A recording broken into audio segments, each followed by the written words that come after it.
hail the light, all hail the soups, all hail the power of the pistol shrimp, the true king of the ocean, and surely tasty on a breakfast burrito.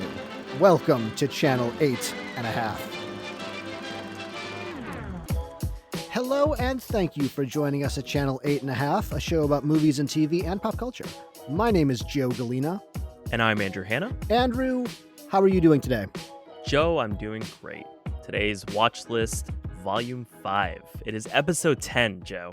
The 10th anniversary of our podcast. Of doing this 10 weeks ago. 10 weeks ago. But we made it to 10. That's a milestone. I'll take it. That's true. Now we can stop putting a 0 in front of the numbers because it's 2 digits now. Exactly. This week we're watching The Lighthouse, The Boys, the dark superhero show on Amazon Prime. Second season's coming out this week. Tomorrow from when we release this. We are also talking about Project Power, the new Jamie Foxx, Joseph Gordon-Levitt movie on Netflix. Let's start with The Lighthouse because The Lighthouse is something that you wanted to talk about. A real fun jaunt into New England. Just a really good time is The Lighthouse. I was going to say this is a movie that does not have a lot of humor in it. That's not true. I found this movie unintentionally funny, and I think sometimes intentionally funny with Willem Dafoe's character. The movie stars Willem Dafoe and Robert Pattinson as two lighthouse keepers. And really, there's not a ton of plot. This is not a plot-heavy movie. All it is two lighthouse keepers in 1890s New England as they go insane in a lighthouse. So they're basically, that's what it is. They're set to spend a 4-week stint on the island, which makes sense why they only do 4-week stints because of what happens when you spend more than 4 weeks. But a storm hits the island with no way of getting off, and their 4-week stint is basically extended indefinitely, inciting both Dafoe and Pattinson's descent into madness. But what was your reaction immediately after? Like, what was the first thought that went through your head, if any? The first thing that went through my head was, I really never want to be a lighthouse keeper because you will probably die. This is actually based on a real tragedy. A real thing. I was going to ask you this. How much do you know about lighthouse lore? I mean, a lot of it's very similar to sailors' mythology, sailor superstitions, things like that. So it was familiar to me.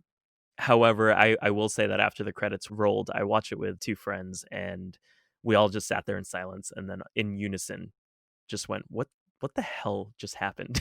Because I thought that this was going to be a different lighthouse story. So there's a very famous mystery called the Flannan Isle Lighthouse in Scotland. That is a notoriously unexplained mystery where all the lighthouse keepers vanished. I thought it was going to be that. It's not this. It's set in New England, but it's based on a true story as well about 2 lighthouse keepers. But really, what I know, the very little that I know about lighthouses and lighthouse keepers, admittedly not much, but it is very like hierarchical, very military based. They have a very strict code of doing things, and that comes out in this movie. Willem Dafoe's character is the elder lighthouse keeper. Pattinson's the new guy. He was a former lumberjack who's taken the job for the money. Yeah. And Willem Dafoe's character is very militaristic in going, you do this, you follow my orders. Do not ever go into the room at the top. I'm the one who takes care of the light, and does drive Pattinson insane. He drives Pattinson insane just as much as being isolated on this lighthouse in these cramped quarters does. Well, he does gaslight him in a lot of situations, Kinda, yeah. right? So you're watching it, and it evoked the same feelings that I got when I was watching Rosemary's Baby. Where the whole time you're thinking, is she crazy or are the people around her actually plotting against her in a sense? And so you're watching this and you're thinking, okay, is Pattinson crazy? And he's sort of our unreliable narrator or unreliable character that we're seeing the story through, or is Dafoe gaslighting him? And so the whole time you're watching it, you feel like you're also going crazy because you're second guessing what you literally just saw, and maybe that you saw it incorrectly, or that that wasn't the actual thing that played out. So we can probably start with the atmosphere of the film because we can go into spoilers later. But the ambiance and the atmosphere and the isolation, it is palpable in this. It's incredible. And Eggers said that was his primary focus. he said atmosphere before anything because he felt as though if he can nail that, everything would fall into place, which is very apparent in watching it. And he went with the aspect ratio of 1.19 to 1, and that gives you that square frame that added to the claustrophobia of the film. But he also went with an orthochromatic aesthetic, which is Mhm. what they used to use in that time primarily for portrait photography. And it's more sensitive to blue light, and it gives the highs in the frame like this glowy look. So it gives you this sort of dreamlike, almost ethereal sense when you're watching it. And because the film stock is actually, I mean, they don't make it anymore, No. they had to use black and white film stock along with this custom filter. And it was so difficult to expose the film that they would use so many lights, even during the nighttime scenes, Mhm. that the crew had to wear sunglasses in order to work, which was very interesting. But overall, I felt like this was more of an allegory than it was a conventional narrative because it primarily concerned itself with philosophical ideas and mythological lore and than it did with realism. And it was basically 2 hours of two guys working, drinking, fighting, messing around with each other, but it still held my attention all the way through. It did. It was very, very compelling, even if it was Yeah. just 2 guys sitting in a room drinking. Willem Dafoe's character especially was a lot funnier than I expected him to be. And it's hard not to be funny when you're playing that character, right? You can't take him seriously necessarily because he almost takes himself too seriously. I Yeah. thought he was just, I mean, we know him as a great actor, but this was unlike any of his other performances. And I think that Robert Pattinson brought it to the table as well. I knew that he had it in him because he was a very natural actor in Harry Potter, and I feel as though that was diluted through Twilight. However, it didn't surprise me that Pattinson can pull off a performance like that, and he really did do a phenomenal job in matching Willem Dafoe's mastery. It's not surprising to me that Pattinson could do this because Pattinson has made a lot of decisions that are frankly strange. He's worked with a Hmm. lot of directors that are, kinda out there. The one that I like the most is he was in a David Cronenberg movie called Cosmopolis. It's based on a book, and it's entirely based in this limousine. He plays this billionaire who's driving from, his penthouse in New York to get a haircut, and Yeah. that's all he's doing, and just crazy stuff is happening. It's based on a novel by, Don DeLillo, and I really like Mhm. the book too, but it's just a wacky movie. Yeah. It's crazy, and Pattinson's been doing a lot of stuff like that. Ever since Twilight, I think he really wants to break away from being the Twilight guy, and he has succeeded. Let's head into spoilers because it's a Yeah. little bit difficult to speak about this movie. So I'll put time codes in the descriptions as to when you can skip to. But I don't when it think comes, you could spoil this movie for me. You could tell me the ending, and it wouldn't matter because I'd go, "Well, yeah, of course." Because if we're doing spoilers now, we're in yeah, spoilers? yeah, we're in Yeah. spoilers. Yeah, everyone dies. So, if you told me that at the beginning, I would go, "Well, yeah, look at it. Look at this movie. Of course Yeah. they're gonna die." Yeah. I would be surprised if they didn't.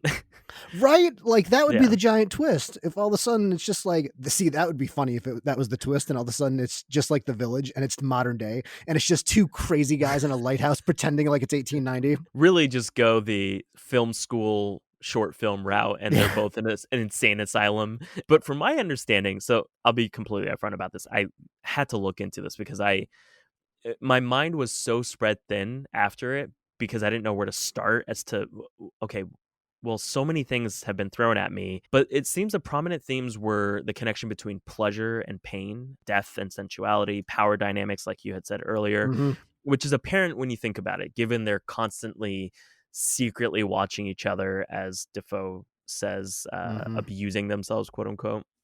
But what I found interesting is the theory that the connection between death and sensuality. When Pattinson finds the mermaid and he's looking at her and, she's a very sexy mermaid, but she's, Yeah, dying. she seems dangerous and kind of She's malicious. also It's very weird. dangerous. Yeah. But that we're all born basically with a sense of isolation and loneliness, and death bridges that gap between our loneliness and continuity with everyone around us because we all die.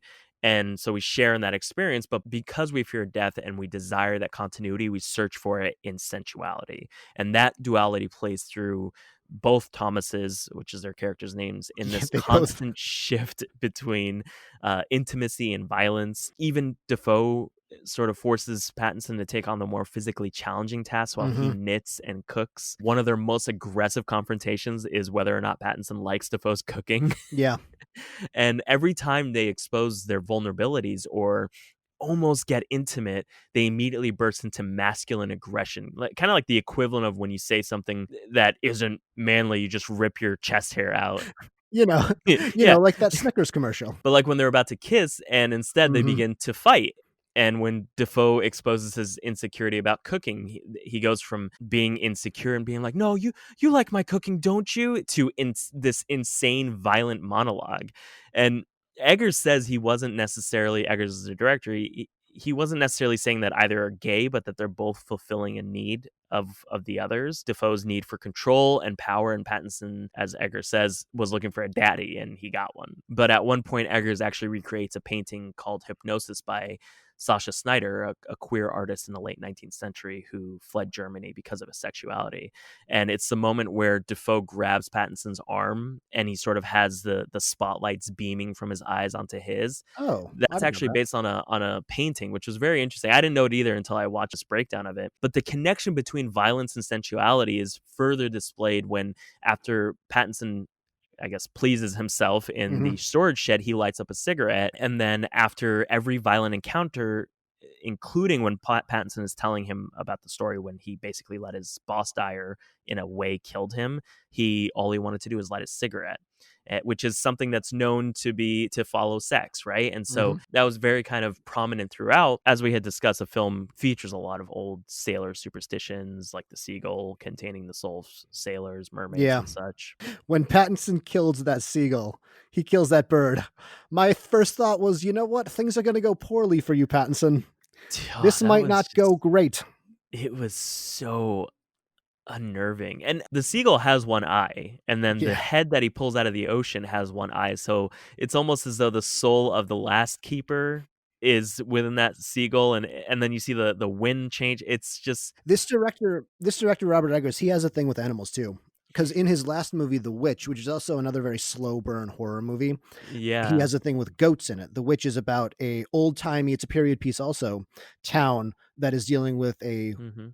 what could be a supernatural force, these witches, but goats play a prominent role in it.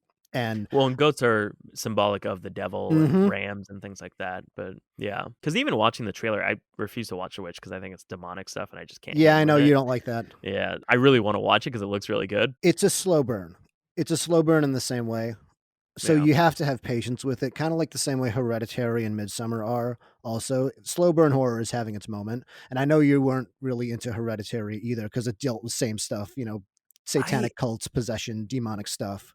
Here's the thing is I actually liked Hereditary up until the last 5 minutes. Mhm. Not even 5 minutes. Honestly, it was probably the 30 last 2 seconds. minutes. Yeah. Like it was when they go up the treehouse. I said this last episode. Horror in and of itself doesn't necessarily pique my interest because it's primarily based on jump scares, which is momentary. Whereas, like I said, The Shining kind of stood out to me as good horror because those images stick with you. And Hereditary did that, where you have those the girl sticking her head out the window, Yeah. the mother spilling gas on the side, like that. All Mhm. those images are burned in your memory. But it was the last 30 seconds when they go up into the treehouse because the way that the bodies were, I mean, the bodies were decapitated and they're all kneeling. Arranged, yeah. And it's very similar to a lot of the traditions that obviously not the decapitations, but the way that we kneel when we're praying in the Coptic Orthodox Church, which I'm a part of. And so it was like all those images clashing just really unnerved me that I felt this physical chill run through my body. And I've never looked away from a horror film. And that was the only time that I Mhm. think I just felt so uncomfortable being in that theater that I wanted to rip out of my body. So Yeah. I think he did it well, like the images of the mother taking the string and running it through her Yes. neck. I mean, that was just I was like, "Oh, that's really good." So I appreciate good horror, but there comes a point where I draw the line where I don't feel comfortable watching it, and Yeah. it's the demonic demon possession, like And devil that's stuff. and that's what yeah, you're not into that, and that's okay, and that's why The Witch might not be for you because Yeah. those goats are freaky, man. I wanna see this guy's Robert Eggers, I wanna see his version of Sesame Street just because I think it'd be hilarious. Big Bird would be terrifying. He'd be terrorizing Cookie Monster the whole time, and then Cookie Monster snaps, and he's just forcing Big Bird to eat Oscar the Grouch's heart because he murdered him, and Cookie Monster's just dead-eyed staring at Big Bird going, "Eat it. Eat it, Bird. Who's the monster now, Bird?" And parents wouldn't know. They just sit their kid down and watch Sesame Street like it's a regular old episode, and it's not a sunny day anymore. And what's today's song going to be about? Nightmares! Oh no! Oh Welcome to Robert god. Eggers' Sesame Street. Yeah. Yeah. I don't want to see that. It'd be real funny though. I mean, not for the children who will need therapy. Honestly, they'd probably get the same experience watching the news these days. Look, you're not wrong. Ultimately, the Lighthouse. I'm glad that you suggested to watch it because I don't know if I would have watched it. I spoke with people who really liked it, Hmm. but I was lukewarm on The Witch, and I should have been more open to The Lighthouse, and I'm glad that I watched it. I really enjoyed it, and I'm surprised that I did. And I was actually wondering what you were going to think about it because it could come off as pretentious because he is sort of going into heady, artistic, experimental spaces. Mhm. Even the dialogue, I mean, these are very Yeah. accurate dialects that they're speaking, and so a part of me was like, this could have come off a lot more pretentious than it really did. I enjoyed it overall. You know, you don't want to watch it again, but you want to watch it again because there's so much to take in. It's weirdly watchable in a Yeah, like way that a lot of slow burn stuff like this might not be, mhm. but it did move, and it's gonna sound contradictory. It's such a slow pace, but it did move. It was compelling to watch the entire time. Yeah, because the descent begins straight away with just Yeah. the foghorn that's playing in the background the whole time. Something just so insignificant, but Mhm. the consistency would drive you mad. And I think that the madness comes from the fear of being driven mad. It's this weird mix of emotion, but it is also the myth of Prometheus. Prometheus bestowed the god's secret of fire onto humanity, and the fire being man's curiosity and search for knowledge. And in this case, the lighthouse, which Defoe prevents Pattinson from entering the entire time, Mhm. but Prometheus was punished by the gods by being chained to a rock where an eagle would peck at his insides every day, and he would basically regenerate and then get pecked at again. And both Thomases embody the figures in the myth, Defoe withholding the light, and Pattinson, after achieving his goal of seeing the light, immediately being punished and ending with his insides being pecked at by seagulls. So it's, there's After so much rammed into this. after the falling down the stairs, all the way down the lighthouse, And and yes, the Crazy Town rampage. I was actually thinking to myself, Defoe changes his story as to how he hurt his leg during the course of the film. And I wonder, because you hear his leg snap when Mhm. Pattinson falls down the stairs, if that was maybe what happened to him the first time he saw the light. What do you think Pattinson saw in the light? I was going to ask you the same thing, and I think he saw nothing, and that's what made him basically go crazy. I I had think, weirdly the same type of reaction, that there wasn't yeah. anything there. And it really is perfect in the sense that you can stare into oblivion or the great abyss and find nothing. And that realization of nothing having meaning could drive you mad. And it made sense to me that he didn't see anything. And Yeah. that moment was just so, The sound design, even not yeah. just watching it on my TV at home, I still got a sense of the sound design. I wonder what it would have been like in a theater watching that. Uh-huh. It would have been, I mean, overwhelming. And it was nominated for Best Cinematography at the Oscars too, and it completely deserves it because it's Oh, so I visually completely striking. agree. Yeah. Who, oh, it was 1917, that one. Yeah, which was also I did not see 1917 at the time or in the theater. I still have not seen it, even though we've talked about it. I was going to say, But also just that looked amazing too, from what I saw in the trailer, and I'm sure the cinematography in that was incredible. yeah. Speaking of having your entire life driven by something and it maybe being a lie, we can get into the next thing that we're gonna talk about, which is Amazon's The The Boys, boys. Yeah.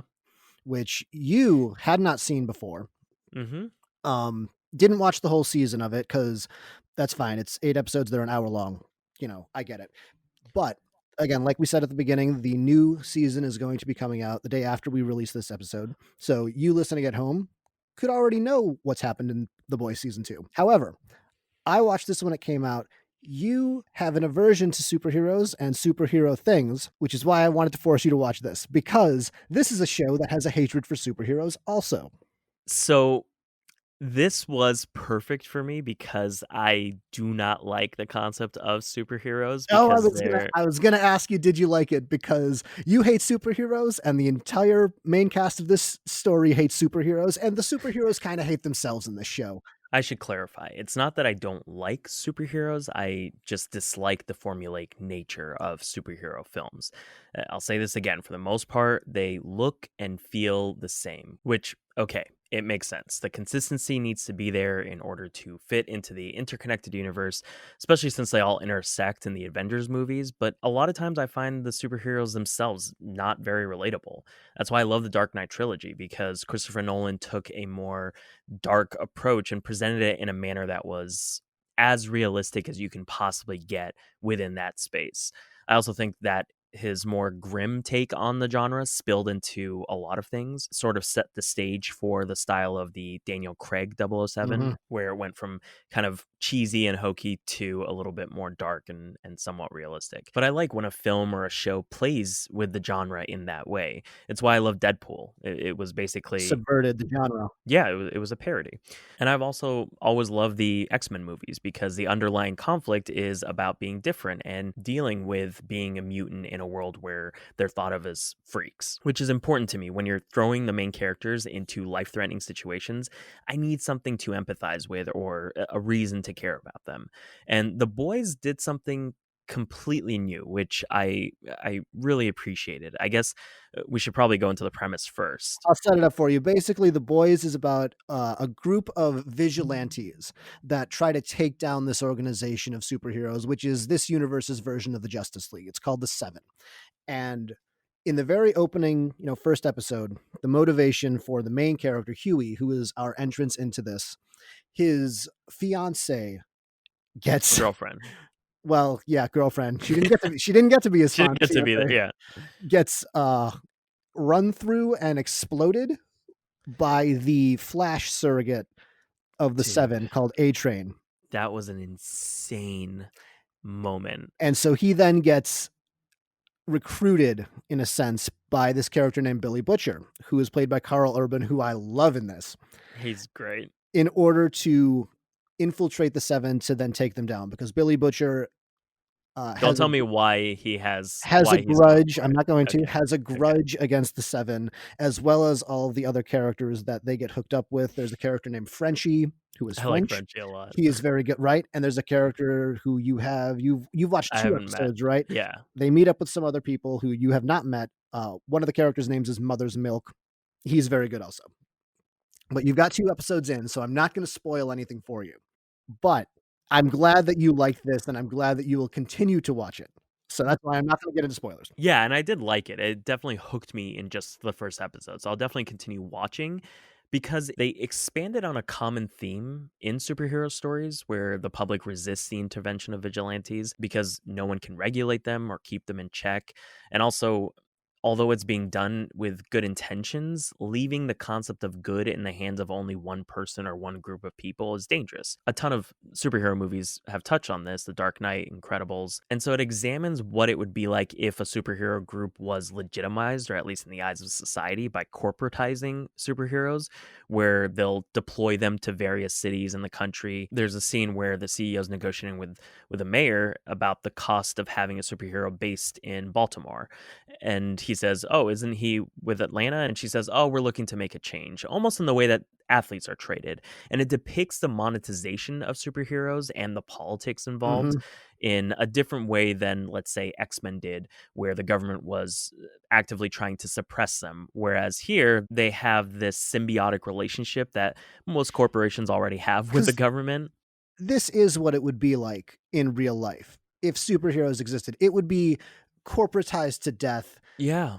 It's funny because Amazon Prime is the one who put this on, and Oh, I was thinking this. it satirizes corporate structure and being like, "Oh, all these superheroes, these franchises, we're going to take them down. Us, the tiny upstart Amazon. Yeah, I was thinking the exact same thing, that how ironic it was that one of the most profitable corporations put on a show about the corruption of corporations. What did you think of Carl Urban's accent? I liked it. I mean, I knew I don't know what it is. I knew he was the reason why you like this, to tell you the I truth. I was loved watching him. it, I was like, "This is so Joe's style that I bet this is the only reason why he wanted me to watch I this." love everything about Carl Urban. I have no idea what accent he's doing. It's kind of Cockney, it's kind of not. He's just sort of this gruff dude who says one-liners, but I dug every minute of it. He was very compelling on screen. I think Frenchie was a lot of fun to watch. I love his character. I love the relationship between Billy Butcher and Frenchie. Mhm. Everything about them, like their I don't history. know You much can about it, but you can tell there's a lot of history just There's from the history first few there. episodes, Yeah. yeah. Another thing I liked about this, though, is that it depicts the effects of the destruction caused by superheroes. Superhero films will show an entire city being completely decimated, but it doesn't really mean anything to you as a viewer. In the same way that it's hard to internalize or wrap your head around 1,000 people dying, but the story of one person dying will capture the intention of an entire nation.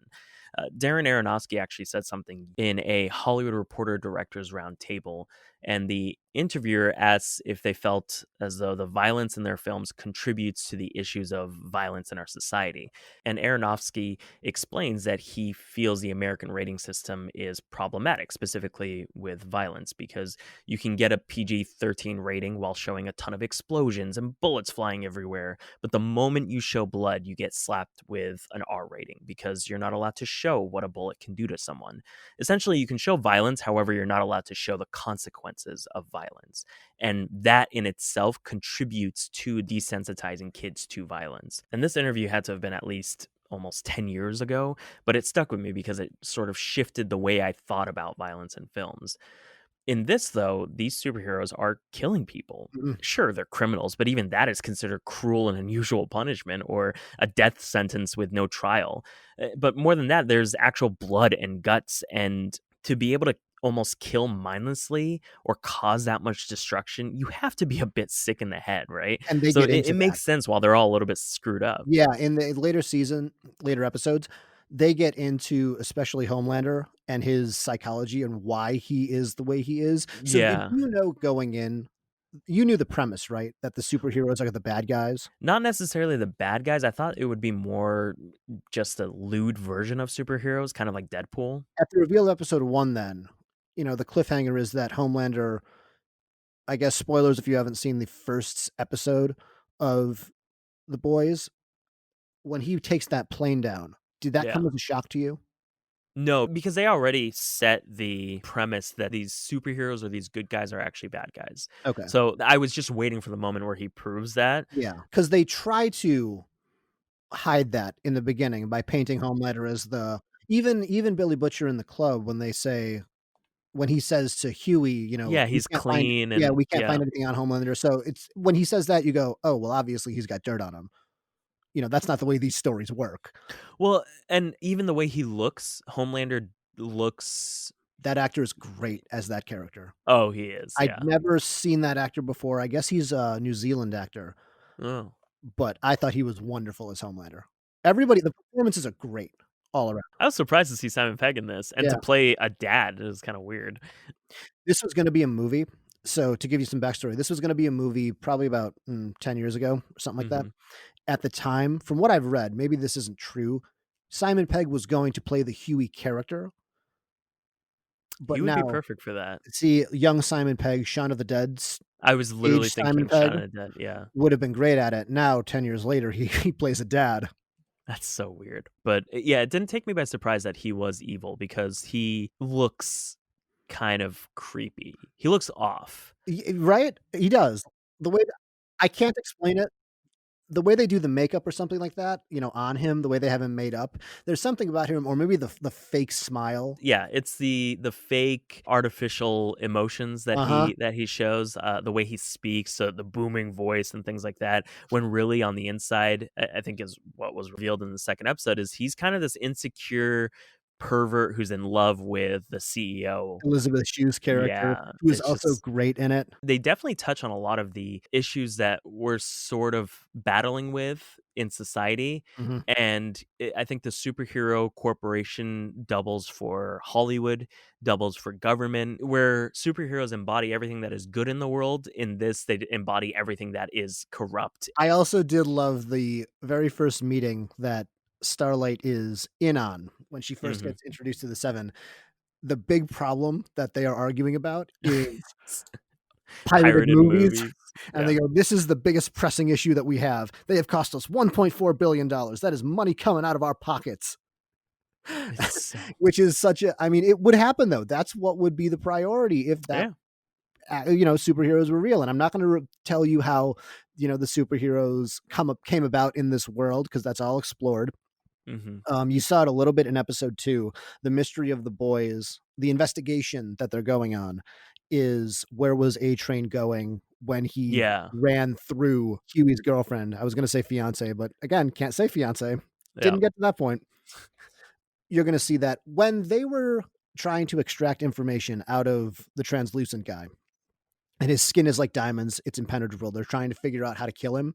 And that's another thing that I really liked about this is when they're trying to figure out how to kill him, they go, in this world of superheroes, everybody's different. They're all unique. And so Yeah. you have to figure out different ways. It's not just one way to go about it.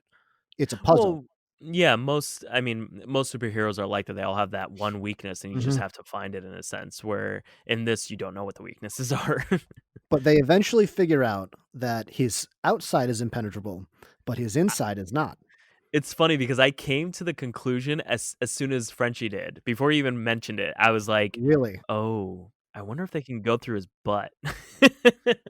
So the thing that I remember watching that episode was when they say, "Oh, his skin is impenetrable, how are we gonna do it?" I was ahead of them by, like, 25 minutes. I was like, "Yeah, yeah, just put something inside of him, blow him up." Yeah, Which says something about me that yeah. probably isn't great. I thought I was more screwed up because Nope, I got it 5 minutes before it happened. Nope. immediately. I was like, "Yeah, just put it inside of him and blow him up. Easy. What are we all arguing about?" But that would have been my first thought was No, yeah, it's like put his something inside. outside Yeah. is diamonds, can't kill him, Hmm. so you have to go in Go inside out. Yeah. exactly.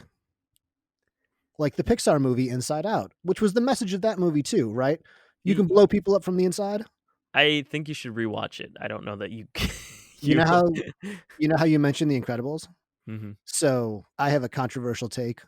I don't like The Incredibles. The Incredibles is my favorite Pixar movie. Explain yourself, sir.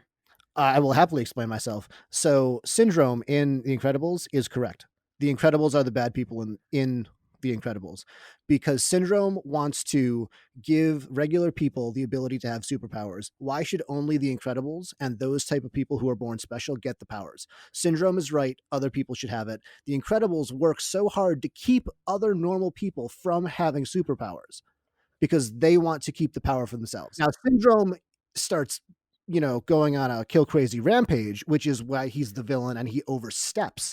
But his initial thought was correct, and the Incredibles are the one keeping the people down. Brad Bird has this problem because Tomorrowland, I know. See, don't you No, no, smile no. at me. I This no, is my thing now. I I'm the on thing it. is I agree with you. I'm going to comment on I have this. gotten my soapbox out. Brad Bird does this in Tomorrowland too. At the end of Tomorrowland, which it's disappointing. It should have been a lot better. I The heard, yeah. action set pieces, the action bits of Tomorrowland are incredible. It's a little didactic, and that's the thing that Mhm. bothered me about it, but it does the same thing as The Incredibles kind of and says, "Only the special people get to go to Tomorrowland. The regular people, no, get out of here. You don't deserve Tomorrowland." Incredibles does the same thing, and that is why I'm not as big a fan of The Incredibles. I see what you're saying, but I believe a good villain is motivated by something that in theory makes sense. Maybe not in practice, or at least the way that they're practicing it. I think when they're making their final little speech as to why they're doing what they're doing, if you don't agree with it just a little bit, then they didn't do a good job of making a compelling villain. I feel like most times if they're pure evil and you can't relate to their motivation, then it's not as effective. We'll talk about bad villains in a little bit when we talk about Project Power, by the way. Actually, I think this is a perfect segue because Project Power explores that very idea. What would happen if everyone had access to superpowers? But from all the clues that you've been dropping through this episode, I'm guessing you did not like this. You know what? It's weird, man. I was so conflicted about Project Power because my thought was, how can a movie look so good from 1 second and so bad to another, seemingly within the same scene? Project Mm. Power deals with similar themes as The Boys. It's about a street drug that hits the streets that gives people superpowers for 5 minutes. But the thing is that you don't know what the superpower is gonna be. And so, when this drug starts getting circulated throughout New Orleans, it follows a cop, Joseph Gordon-Levitt, and the drug dealer, one of the dealers of this drug called Power, played by Dominique Fishback, who is really great in this. Oh, she's phenomenal. I loved her in this, and the performances are great. And Jamie Foxx is also in it, who plays an ex-military guy who is also hunting down the source of where this drug Power is coming from Mhm. because he's looking for his daughter. Yeah. As those three storylines intersect, but the movie can, and in the very beginning, right, there's actually probably about 5-10 minutes in, when we first get introduced to Joseph Gordon-Levitt's character, it's the cinematography is sort of bathed in this red light the whole time, and I didn't think it looked great. But then there's It's red and also yellow. it's red and It's like yellow. that new grungy look that everyone's going for. Like, before it was teal and orange. Yeah. I didn't think it looked great. I thought it looked cheap in some moments, but I thought it also then looked very, very good in moments. There's bits where the CGI looks, again, cheap and Really? amateurish. There were some parts of it, but then it also looked really great in some parts. So I'm so conflicted in the story isn't that great. The villains are not compelling, but the performances are really good. Joseph Gordon-Levitt's doing this kind of Cajun accent, kind of not. The main lead, Dominique Fishback, she's really great. Jamie Foxx is giving a really good performance, Yeah. but ultimately the villains in it are the government is the villains in this. The Boys, it was the corporations. This one is the Well, government and the it's not only the systemic, government, because it is kind of yeah, a, a military private organization, yeah. organization, military organization kind of. But the problem or the antagonist is really like the systemic issue of keeping the people down. But the I villains themselves aren't really that compelling. So I'm very conflicted. I would give this movie a C minus, a little bit below average. I would give it a B minus, to be Really? honest. You liked it Um, a little bit more than me? I actually liked it a lot, more than I thought I would, and maybe it's because I went in with very low expectations. Like, when Yeah. I saw the trailers and when you told me that you were gonna talk about it, I was like, "Okay, fine, I'll watch it too." I likely would have never checked this out, but I was pleasantly surprised, mostly because, look, it's The Incredibles meets Limitless, Yeah. in a sense. And I thought the premise was compelling. I thought the characters were well developed enough for me to care. Joseph Gordon-Levitt had his cheesy moments where he's like, "This is my town, not in New Orleans." He was also the only one that provided a little bit of humor. And him Yeah. and Dominique Fishback's character, Robin, really played off each other really well to the point where Uh-huh. I thought that they improvised a lot of their stuff because it didn't seem like that was in the script. This movie is very humorless in most of the movie. It was in some parts, but I wouldn't say it was humorless. I mean, I could watch an entire movie of Joseph Gordon-Levitt married to Robin's mom, and It's that was the hilarious. best scene in the movie. Yeah, that was definitely my favorite scene. And even in the scene in the beginning when he's talking to the guys that are about to jump Robin, I mean, it sounds so cheesy, but it's because he's basically quoting Clint Eastwood. And she even calls him out on it. She's like, "Oh, you practiced that in the mirror, didn't you?" And he's like, "No." So there were lighthearted moments throughout. I would argue that this is probably Netflix's best action film. Oh, Because you had Beast of No Nation, which was an Oscar contender. It was well made all around. However, it was more of kind of an art house drama, yeah. which makes sense given it was their first original film and they had something to prove. But from the standpoint of story structure, it was far better than Bright. And although Bright's premise was more interesting to me, and from what it sounds like, at least from your thoughts on The Old Guard, it was probably better than that as well. So up until now, it felt like their action films had lacked in story, character development, and I thought this was good relative to their past films. I think that the performances in this are so good that it elevated the material so much to where Yeah. it was watchable. If it was anyone other than these performers, I feel like it would have been very bad because I Mhm. don't think that it was particularly well put together. I did not really care for the direction as much. The guys who directed this also, it's funny because the movie Nerve which came out a couple of years ago, which did you I don't know if you've No, seen. I haven't seen It's Nerf. about essentially a game of truth or dare that kids play on social media, and it's an escalating game of truth or dare. Mhm. It was surprisingly good, but I Hmm. went into it with such low expectations that I liked it. Also, the cinematography in that was incredible. And so a lot of that movie was also elevated by the surrounding pieces, not so much the story. Whereas this, I think it was such a big budget action movie. You know, it was $85 million this movie Yeah, cost, that it almost was weighed down by the surrounding pieces other than the performances.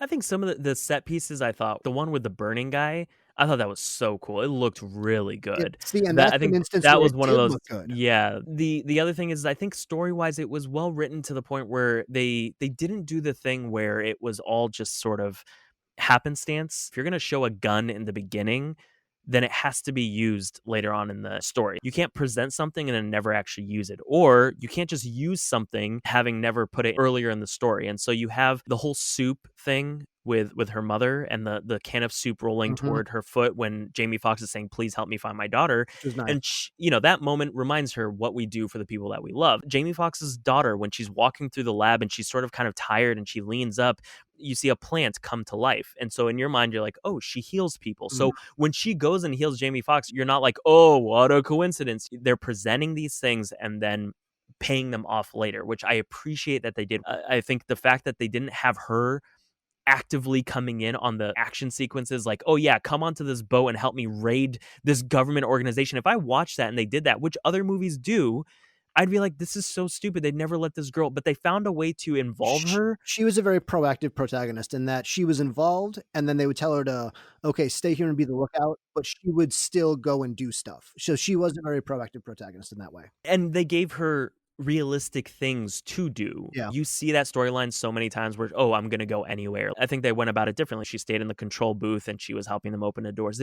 They gave her an active role that was allowing her to participate in the action, but in a more realistic way where I'm not watching it thinking, there's no way they'd let a kid. Did you buy that she was essentially in high school? Let's just be conservative and say 18 years old. Yeah, I think it worked. I It thought didn't she bother was me where I she thought she looks was older, of course, Yeah, but I thought she was a good enough performer that she pulled it off, but yeah. I knew her from a show called The Deuce, which is on HBO, and she plays a prostitute in that, and so I knew her from Oh, that. wow. I didn't remember that as I was watching it, but I looked it up later and I go, "Oh, yeah, this is where I've seen Yeah. her from." She's 29 years old. Yeah, Wow. Yeah. She's a and lot so older. a little bit. Obviously, we're spoiling Project Power, clearly. Yeah, seriously.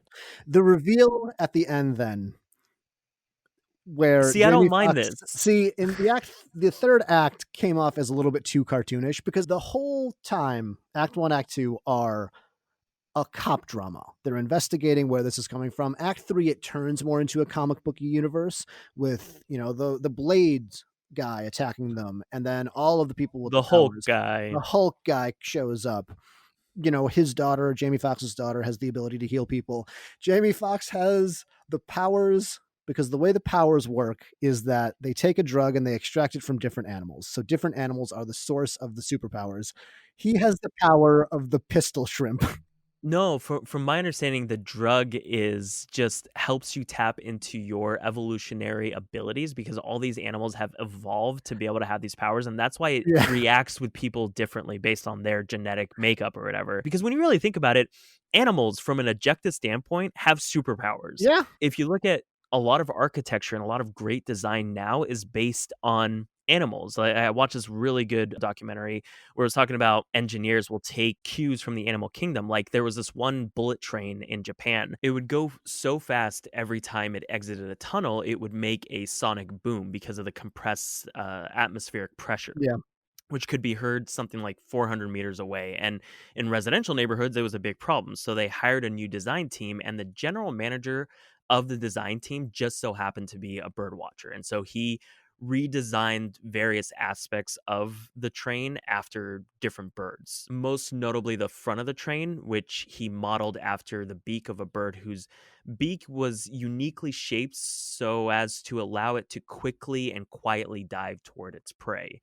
So I like that the scientists in this did the same thing. They based the powers in a reality that already exists in nature. Everybody's superpowers in this movie are very convenient, though. Anytime somebody takes it, it's really convenient that it fixes all the problems that they have, other than the fire guy. But Well, the fire guy, the guy that just completely explodes, the girl that apparently turns into Frozone, but worse.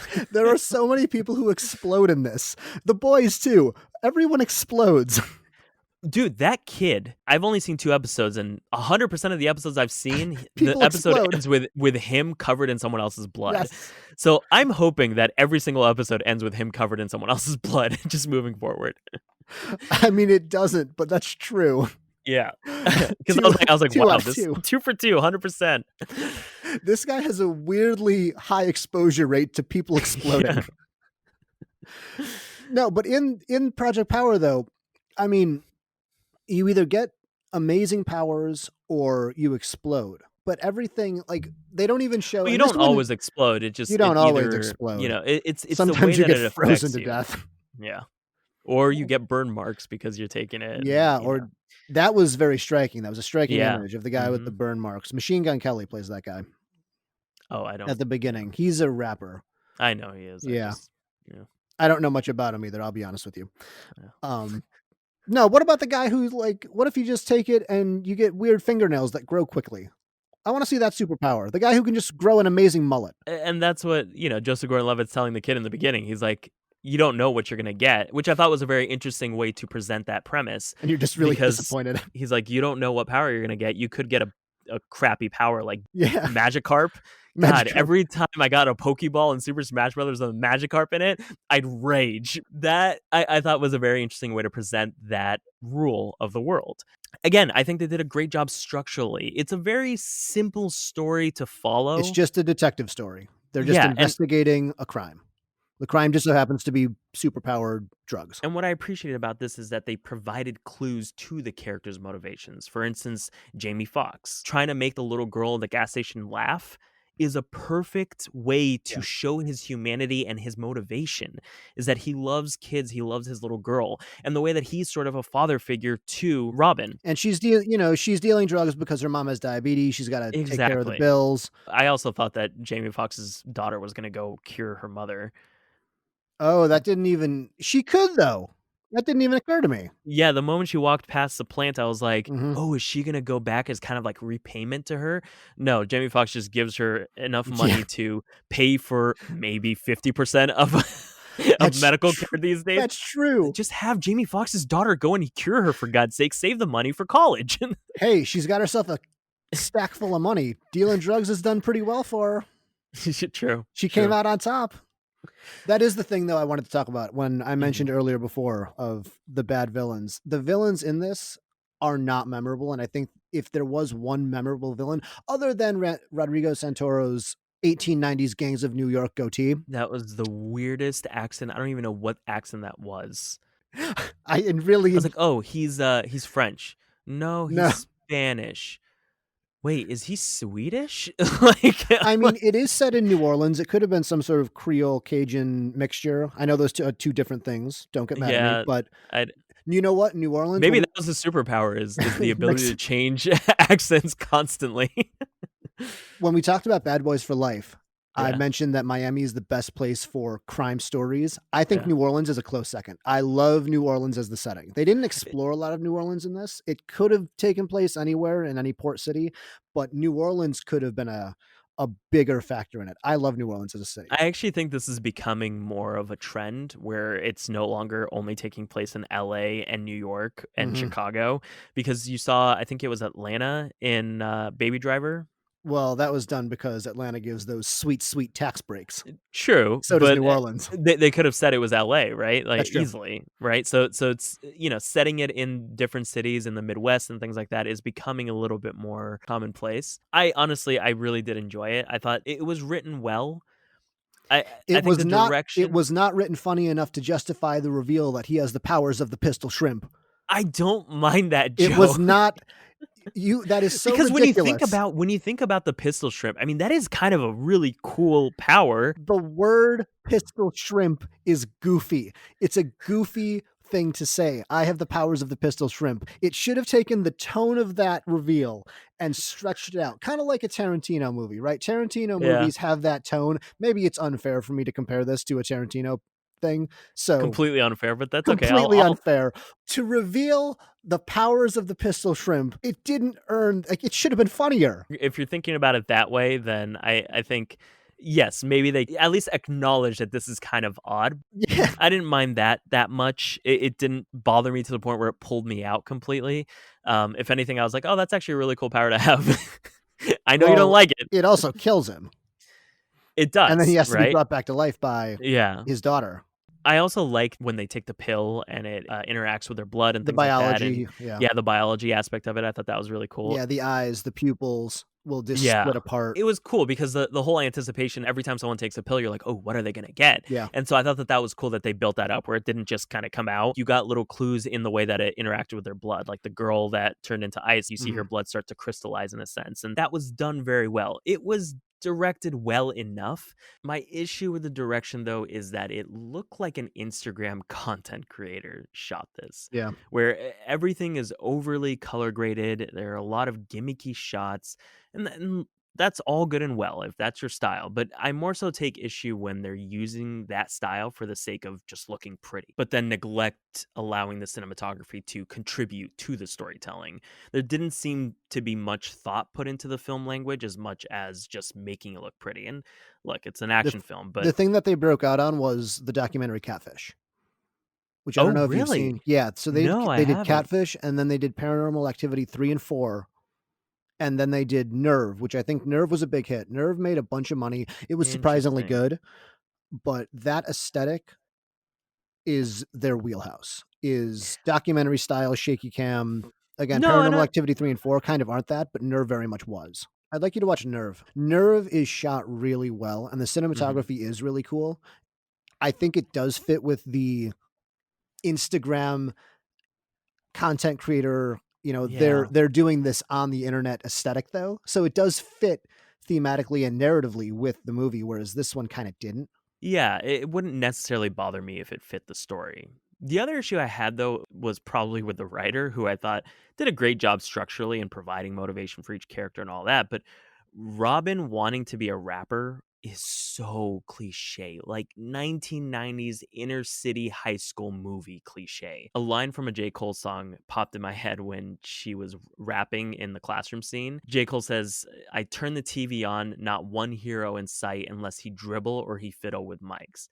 And that rapping moment really just pulled me out. She could have been anything It would have else. been strange if she goes, you know what I'd really like to be as an IT professional. No, but she could have wanted to be a doctor, maybe to heal her See, mom. there you go. Even if she was an IT professional, it would fit with the story better. She helped Joseph Gordon-Levitt with the control panel on the ship. That's true. And I'm not one of those people who thinks a single film needs to represent everyone, but Hmm. it would have been nice to see her empowered in a way that diverted from the stereotype. Yeah.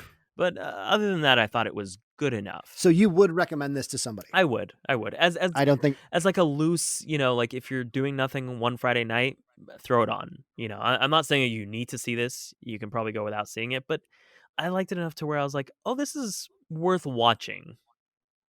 Hmm. I don't think I'd recommend this. Really? Yeah. It's so humorless most of the time that it's kind of a drag, and the high points of it, that scene with Joseph Gordon-Levitt and her mom, are so sparse that most of it's kinda just a drag and really self-serious and very earnest, to the point where those high points aren't worth it to me. Okay, I understand what you're saying, and it could have been funnier, but I'm okay that it wasn't because otherwise it would turn into Bad Boys. Okay. I feel like that whole one-liner thing in the middle of action sequences is starting to die down a little Yeah. bit. So honestly, that scene with Joseph Gordon-Levitt and her mom, Was I enough just for you. I can't get over that scene. I thought it was just so cute the way he comes out and he's like, "Is it because I'm white and I can't love this?" This beautiful Like, black woman.